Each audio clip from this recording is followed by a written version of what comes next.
नमस्कार दोस्तों, हर्षित द्विवेदी एजुकेशन द्वारा बनाया और एक वीडियो में आपका स्वागत है। मेरा नाम है विनीत सागर। आज इस वीडियो में इंटरनेशनल स्पेस स्टेशन के बारे में कुछ इन्फॉर्मेशन आपके साथ में शेयर करूंगा जो आपके एग्जामिनेशन पॉइंट ऑफ व्यू में इंपॉर्टेंट है। काफ़ी इंटरेस्टिंग टॉपिक है दोस्तों। इस वीडियो में सबसे पहले एक इंट्रोडक्शन दूंगा आईएसएस के बारे में, how old and who build the ISS वो डिस्कस करेंगे। फिर आईएसएस कहाँ सिचुएटेड है, फिर इसकी असेंबली एंड इंटीग्रेशन के बारे में ब्रीफ इंफॉर्मेशन जो भी आपके एग्जामिनेशन पर्सपेक्टिव में इंपॉर्टेंट है, और आईएसएस में क्रू कौन कौन है, कैसे कैसे बदलते हैं क्रू, कौन कौन से कंट्री से क्रू आते हैं वो भी डिस्कस करेंगे। And finally Indian space station का क्या प्लान है वो भी डिस्कस करेंगे। तो दोस्तों आगे जाने से पहले लेक्चर पर लाइक का बटन जरूर दबाइएगा। चैनल को अब तक सब्सक्राइब नहीं किया हो वो भी सब्सक्राइब कीजिएगा। हमें सपोर्ट करने के लिए आप चैनल के मेंबर बन सकते हो ज्वाइन बटन दबा के। तो दोस्तों शुरुआत करते हैं। सबसे पहले यूपीएससी के सिलेबस के साथ अगर आपको रिलेट करना है, पेपर 4 जनरल स्टडीज 3 में awareness in the field of Space. Introduction. The International Space Station is a modular space station, habitable artificial satellite in low Earth orbit. कहने का मतलब यह है दोस्तों, इंटरनेशनल स्पेस स्टेशन एक मॉड्यूलर स्पेस स्टेशन है। Modular space station का मतलब क्या है? मतलब कई सारे मॉड्यूल से बना हुआ है, राइट? कई सारे पार्ट्स असेंबल किया हुआ है, एक सिंगल स्ट्रक्चर नहीं है। हैबिटेबल आर्टिफिशियल सैटेलाइट मतलब क्या है? हैबिटेबल है, इसका मतलब यह है कि कई सारे ह्यूमन बींग्स, कई सारे क्रूज, एस्ट्रोनॉट्स इसके अंदर रिसाइड करते हैं इन लो अर्थ ऑर्बिट। अब दोस्तों लो अर्थ ऑर्बिट कौन सा है? दोस्तों अर्थ से 2000 किलोमीटर ऑल्टीट्यूड के नीचे जितने भी ऑर्बिट्स है ना वो सब लो अर्थ ऑर्बिट है। तो बेसिकली हमारा इंटरनेशनल स्पेस स्टेशन जो है एवरेज 400 किलोमीटर ऑर्बिट्स में रहते हैं। इसके बारे में हम आगे डिस्कस करेंगे। It is a multinational collaborative project involving 5 participating space agencies. कौन कौन सा? नासा यूनाइटेड स्टेट्स का स्पेस एजेंसी है, रोस्कोस्मोस रशिया का स्पेस एजेंसी है, जैक्सा जापान का space agency, USA European space agency, CSA Canadian space agency, right? The ownership and use of space station is established by intergovernmental treaties and agreement. तो basically ISS में इन पांचों country से या reason से cruise रहता है। ये आईएसएस का ओनरशिप, कैसे कैसे यूसेज करना है, कैसे कैसे क्रूज जाएंगे वापस आएंगे, वो सब डिसाइड करते हैं इंटर गवर्नमेंटल ट्रीटी से एंड एग्रीमेंट से। The station serves as a microgravity and a space environment research laboratory. तो basically it's a space environment research laboratory. कई सारे रिसर्चेस होता है आईएसएस के अंदर, साइंटिफिक रिसर्च होता है एस्ट्रोबायोलॉजी में, एस्ट्रोनॉमी में, मीटियोरोलॉजी में, फिजिक्स में एंड सेवरल अदर फील्ड्स में। The ISS program evolve from the space station freedom and American proposal which was conceived in 1984। अगर हिस्ट्री देखा जाएगा तो दोस्तों नासा का, बेसिकली यूएसए का फ्रीडम करके एक स्पेस स्टेशन था, और सोवियत यूनियन, तब का सोवियत यूनियन 1991 से पहले सोवियत यूनियन ही था, इसके बाद तो रशिया हुआ। तो सोवियत यूनियन रशियन का मीर 2 करके ये दोनों प्रपोजल, एक्चुअली इसका हिस्ट्री देखा जाएगा तो यूएसए का स्पेस स्टेशन फ्रीडम एक अमेरिकन प्रपोजल था ऐसा एक इंटरनेशनल स्पेस स्टेशन बनाने का, और सेम टाइम रशिया का भी एक प्रपोजल था मीर 2 करके। ये दोनों आप बोल सकते हो। इसकी वजह से अभी का जो इंटरनेशनल स्पेस स्टेशन जो इतने सारे कंट्रीज का कोलैबोरेशन है वो बना है, राइट? अब क्या है? How old and who build the ISS? The first piece of international space station was launched in 1998। तो दोस्तों देखो, international space station first piece कब लॉन्च हुआ था? 1998। फर्स्ट पीस इसलिए लिखा है दोस्तों, मैंने आपको बोला इट्स ए मॉड्यूलर स्ट्रक्चर, मतलब कई सारे पार्ट से असेंबल्ड है।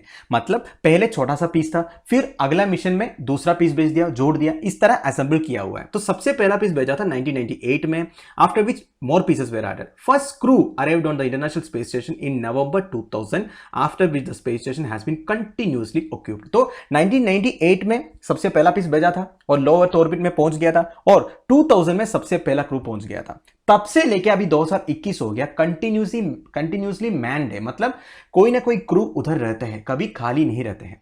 5 different space agencies representing 15 countries build the international space station. ये मैंने आपको बता दिया था वैसे, NASA, Roscosmos, ESA, CSA and JAXA.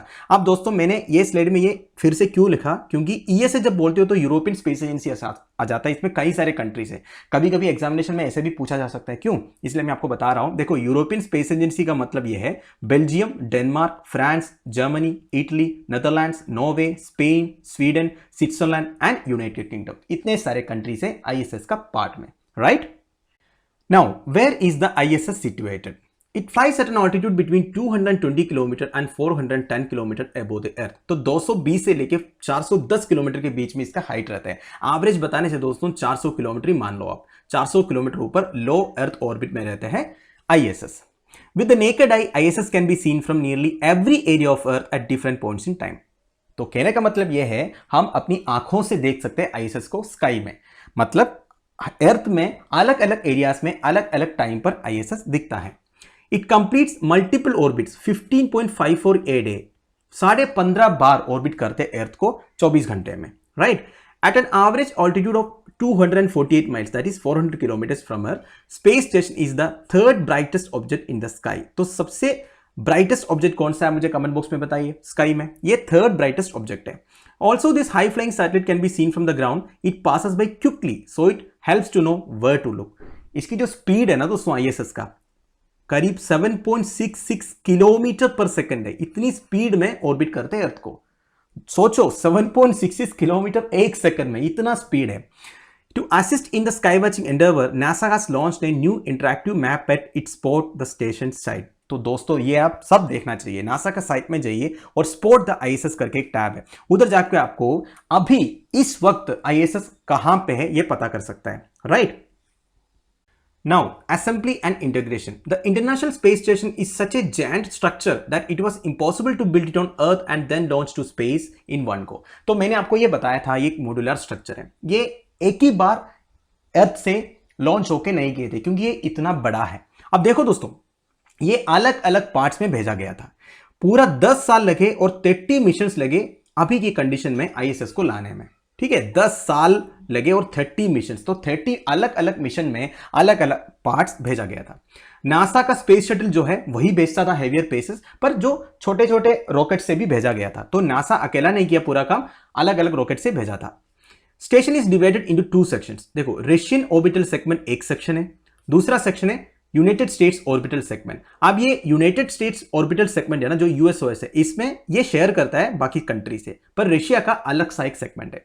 The major structural components of the station can be grouped into 2, pressurized and unpressurized. तो major structural components जो है ना आईएसएस में अलग अलग स्ट्रक्चर्स है, ये 2 भागों में डिवाइड कर सकते हैं, एक है प्रेशराइज्ड, दूसरा है अनप्रेशराइज्ड। ये जो प्रेशराइज्ड सेक्शन है ना दोस्तों, इसके लिए space suits the accessible by the crew without using space suit, मतलब जो अंदर वो लोग जैसे रहते हैं ना, जैसे आप इसमें देख सकते हो ये सब कपड़े में अंदर वो रह सकते हैं, हैबिटेबल सैटेलाइट है, इसी कपड़े में वो लोग प्रेशराइज्ड सेक्शंस को एक्सेस कर सकते हो।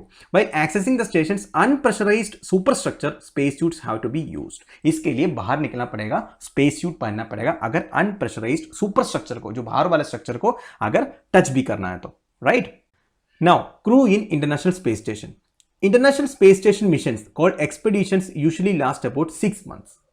देखो दोस्तों जब अर्थ से स्पेस क्राफ्ट में बिठा के क्रू को भेजते हैं ना इंटरनेशनल स्पेस स्टेशन में रहने के लिए, इसको एक्सपीडिशंस बोलते हैं। 2000 में सबसे पहला एक्सपीडिशन हुआ था इंटरनेशनल स्पेस स्टेशन के लिए, मैंने आपको बोला था। अब 2021 हो गया, अब तक 64 एक्सपीडिशंस भेज चुका है। तो कहने का मतलब यह है अभी जो इंटरनेशनल स्पेस स्टेशन में रह रहा है वो 64th एक्सपीडिशन का मेंबर्स है, ध्यान दीजिएगा। There are about 3 to 6 crew members on board at all times। मतलब इंटरनेशनल स्पेस स्टेशन के अंदर 3 से लेके 6 तक मेंबर्स हमेशा रहता है। Professional astronaut cruise come from US, Russia, Japan, Canada and Europe. मतलब आईएसएस में जितने कोलैबोरेशन कंट्रीज हैं सारे से मेंबर्स भेजते हैं। नासा एस्ट्रोनॉट स्कॉट केली, ये एक रिकॉर्ड है दोस्तों, नासा के एक एस्ट्रोनॉट है स्कॉट केली, उन्होंने कंटिन्यूसली 340 दिन रहे थे इंटरनेशनल स्पेस स्टेशन में। इनका रिकॉर्ड है कंटिन्यूसली सबसे ज्यादा दिन स्पेस में रहने वाला, स्कॉट केली। 2018 में क्रिस्टीना एच कोच, इनका नाम तो आपने सुना ही होगा, ये कई सारे एग्जामिनेशन में पूछा भी गया था। इनकी फर्स्ट स्पेस फ्लाइट में इन्होंने 328 डे स्पेस में बीती थी और longest single space flight by ये विमन भी इनके नाम पे है, राइट। तो ये एक्सपीडिशन नंबर 59, 60 एंड 61 में रही थी। इसका मतलब ये है दोस्तों, देखो 59 में भेजा गया था इनको, और 60 जब आया था उसमें वो वापस नहीं आया, 60 के साथ भी वो रही उधर। 61 भेजा गया, उसमें भी वो वापस नहीं आई, वो 61 में भी उसमें रहा। तो कंटिन्यूसली 3 मिशन में, 3 एक्सपीडिशन में वो शामिल थी, राइट। अब देखो दोस्तों इसमें आपको समझ में आ जाएगा कि कौन कौन से एस्ट्रोनॉट्स सबसे ज्यादा दिन स्पेस में रहा है। सबसे पहला स्कॉट केली, जिनका रिकॉर्ड है 340 दिन का।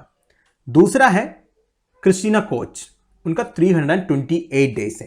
तीसरा है पेगी विट्सन, इनका 289 डेज है। ये पेगी विट्सन का और एक रिकॉर्ड है दोस्तों।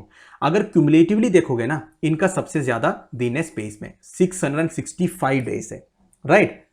अब देखो दोस्तों, ये 665 क्यूमुलेटिव है, मतलब कई सारे मिशंस में ये शामिल थी, वापस आई, फिर गई, ऐसे करके सबसे ज्यादा दिन स्पेस में रहने वाला ये है पेगी विट्सन। बाकी सब देख लीजिएगा आप। अब देखो present crew in international space station. देखो प्रेजेंट क्रू अगर देखेगा तो 63 का भी है, 64 का भी है। कुछ लोग 63 से ट्रांसफर हुए थे। अब देखो बहुत सारे कंट्रीज है, ये सब दोनों रशिया से है, आपको फ्लैग से पता चलेगा। ये है यूएस से है और ये जापान से है। तो इस तरह कई सारे कंट्री से रहते हैं। और इसमें यह भी लिखा है, ये जो एक्सपीडिशन 64 का कुछ मेंबर्स है वो एक्सपीडिशन 65 में ट्रांसफर हो जाएगा। मतलब वो एक्सपीडिशन 65 जब स्पेसक्राफ्ट भेजेगा ना, उसमें वापस नहीं आएगा। इसमें और एक चीज आपको पता चल रहा है, देखो कौन कौन से रॉकेट है जो इंटरनेशनल स्पेस स्टेशन में स्पेसक्राफ्ट लेके जाता है। एक बार जोइस गया था, स्पेसएक्स, देखो एलोन मस्क का स्पेसएक्स रिसेंटली न्यूज में भी आया था। 2020 नवंबर को स्पेसएक्स ने इंटरनेशनल स्पेस स्टेशन के लिए क्रूज लेके गए थे। ये एक बहुत बड़ा न्यूज आया था, एलोन मस्क का स्पेसएक्स भी लेके गया है, राइट। तो ये भी एक इंपॉर्टेंट न्यूज है। अब देखिए दोस्तों, मैं आपको बताया था क्रू कौन कौन है, दिखाऊंगा। देखो ये है 64 एक्सपीडिशन का क्रू। इसमें कई सारे कंट्रीज है, एक एक करके नाम में नहीं बताऊंगा, बस थोड़ा इंटरेस्टिंग बनाने के लिए मैं आपको फोटो दिखाया।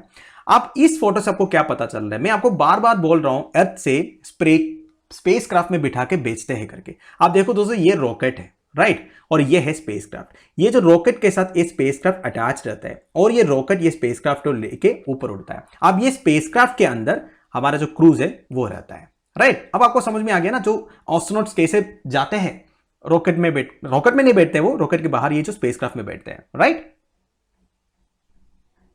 अब फाइनली दोस्तों, इतना बात हो गया तो इंडियन स्पेस स्टेशन का भी बात करते हैं। इंडिया भी प्लान कर रहा है दोस्तों एक इंटरनेशनल स्पेस स्टेशन टाइप का बनाने के लिए। India is not incline to join international space station. India का कोई इरादा नहीं है आईएसएस ज्वाइन करने का। Instead it wants to establish its own space station by 2030। अब देखो दोस्तों, अपना जो इंडियन स्पेस रिसर्च ऑर्गेनाइजेशन है आईएसआरओ, बहुत ही काबिल एक एजेंसी है, बहुत कुछ करके दिखाया है आईएसआरओ ने। तो एक स्पेस स्टेशन बनाना कोई बड़ा काम नहीं है आईएसआरओ के लिए। Success of Gaganyaan project will act as a precursor to the space station project. ISRO अपना जो गगनयान प्रोजेक्ट है, जो ह्यूमंस को स्पेस लेके जाएंगे, उसी की वेट कर रहे हैं। उसकी सक्सेस देख के ये प्लान करेगा। As per the current plan 20 ton station is expected. हमारा प्लान 20 टन का है एंड सेम 400 किलोमीटर में ही भेजेगा और it will be capable of harbouring 3 crew members for 15 to 20 days. तो 15 से 20 दिन तक क्रूज रह सकता है, वो भी 3 क्रू मेंबर्स को भेजेंगे इंडिया।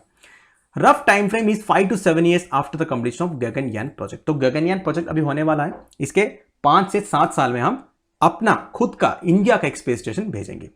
वैसे दोस्तों चाइना भी प्लान कर रहा है, अब शॉर्टली लॉन्च हो जाएगा चाइना का एक स्पेस स्टेशन। आप बताइए, कई बार न्यूज में भी आया था, उसका नाम क्या है? चाइना जो स्पेस स्टेशन भेज रहा है चाइना, उसका नाम क्या है? कमेंट बॉक्स में बताइए। There will be no collaboration with any other country for this project. देखो दोस्तों, हमारे जो स्पेस स्टेशन होगा इसमें कोई कोलैबोरेशन नहीं हुआ कोई कंट्री से, खुद करेंगे सब कुछ। Space station likely to be used to conduct microgravity experiments. अब माइक्रोग्रेविटी एक्सपेरिमेंट्स करेंगे। India still has to master many technologies and the second and more challenging is budget mobilisation. देखो इंडिया के लिए सबसे बड़ा प्रॉब्लम तो बजट है दोस्तों, ठीक है, वो सब जानते हैं। फिर भी इंडिया कम बजट में काफी कुछ करके दिखाया भी है। आपको पता है मार्स मिशन के बारे में, मैं ज्यादा डीप नहीं जा रहा हूं। Many planned cruise space stations have either been cancelled or converted to ISS primarily due to excessive cost. ये हमें देखने को मिला है, कई सारे स्पेस स्टेशन मिशन है प्लान्ड, वो सब बजट एलोकेशंस की कमी से कैंसिल भी हुआ है, कभी कन्वर्ट भी हुआ है, राइट। तो ये है इंडियन स्पेस स्टेशन के बारे में। तो दोस्तों that's the end of it. International space station के बारे में छोटा सा एक लेक्चर था। मैं उम्मीद करता हूं आप लोगों को कुछ सीखने को मिला होगा। जितने लोग इस वीडियो को देख रहे हो, please please please like and comment के बिना मत जाएगा। अब जितना लाइक एंड कमेंट करोगे उतना यूट्यूब हमारे वीडियोस को रिकमेंड करेंगे, इतना तो आप कर ही सकते हो दोस्तों। लेक्चर की पीडीएफ एज यूजुअल आपको टेलीग्राम चैनल में अवेलेबल करा दूंगा, जिसका लिंक नीचे डिस्क्रिप्शन में प्रोवाइडेड है। Thank you for watching, bye bye, have a nice day.